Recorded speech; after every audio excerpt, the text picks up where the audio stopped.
রাস্তার অবস্থাটা জাস্ট দেখো, এটা হলো বাইপাসের অবস্থা। কোথায় যাচ্ছি গিয়ে বলছি। এই বোধহয় লাইফে ফার্স্ট টাইম 9:30 নাগাদ হাওড়া ফুল মার্কেটে এসেছি। কালকে কৌশি অমাবস্যা, তো পুজোর জন্য ফুল নিতে এসেছি।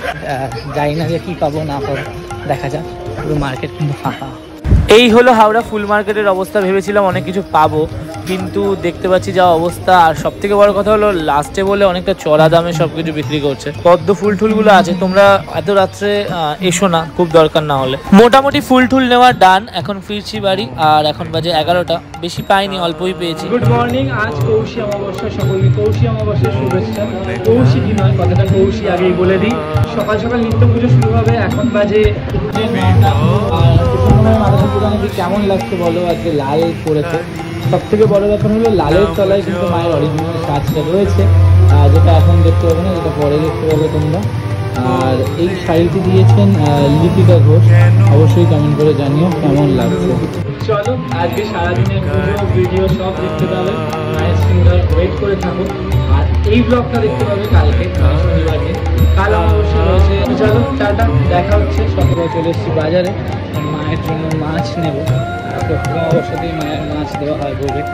তো চলো দেখা যাক কি মাছ পাই। আমি অ্যাকচুয়ালি মাছ কিনতে খুব একটা পারি না, তাও চেষ্টা করি কেনা। দাদাদের বলি যে পুজোর জন্য দেবো, যেন ঠিকঠাক দেয়।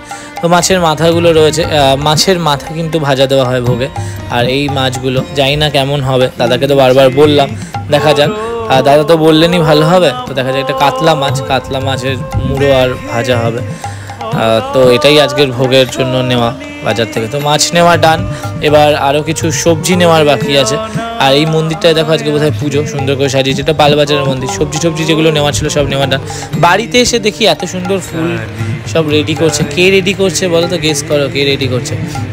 সায়ক চলে এসছে সকাল সকাল। আজকে অমাবস্যার জন্য উপোস করেছিল পুজো দিতে। ওকে বলেছিলাম পদ্মর মালাটা সেট করে দিতে। রণজয় পদ্মগুলো এনে দিয়েছে মায়ের জন্য। তো ভাবলাম মালা গেছে, একটা পাওয়ানো যেতেই পারে। আর ও যখন ছিল এত সুন্দর ভাঁজ করতে পারে, তাই ওকেই বলেছিলাম। কেমন লাগছে বলো ফাইনালি মাকে পদ্মর মালা পরে, রজনীগন্ধার মালা পরে আজকে তিনি রেডি। আজকে সম্পূর্ণ অন্য রকমভাবে মাকে সাজানোর চেষ্টা করেছি আমরা সকলে মিলে। অবশ্যই তোমরা কমেন্ট করে জানি। আর এইদিকে মায়ের পুষ্পপত্র গোছানো চলছে। এদিকে চলে এসেছে লিপি বৌদি, কারণ আজকে আমি ভোগ রান্না করছি না। মায়ের ভোগের রান্না চলছে, এদিকে ভাজা চলছে। ভাজা খিচুড়ি হবে এরপর। আগে ভাজাগুলো হয়ে যাচ্ছে, তারপরে খিচুড়ি হবে, তারপর তো বাদবাকি যে মায়ের বিশেষ পুজো শেষ। ভোগ আরতির আগে শুভজিৎদা আজকে পুরো পুজোতে কিন্তু মাকে গান শুনিয়েছে। শুভজিৎদার প্রোফাইল থেকে তোমরা দেখতে পারো। আর ভোগ আরতির আগের কিছু মুহূর্ত।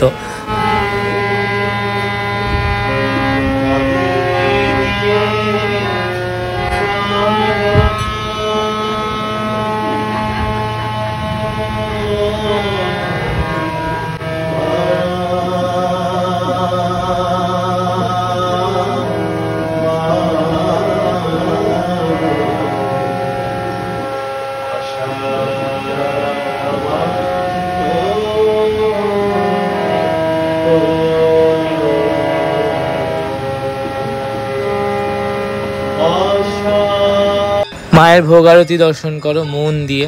কি অপূর্ব লাগছে না মাকে।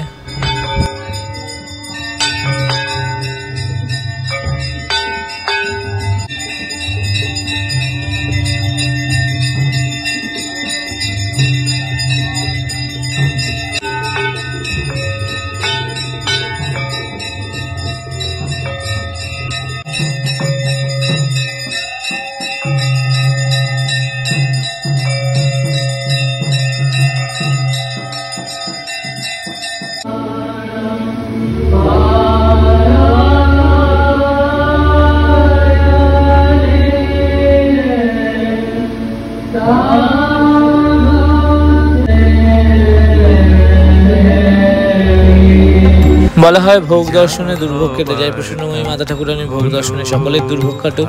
মা সকলকে খুব খুব খুব ভালো রাখুন।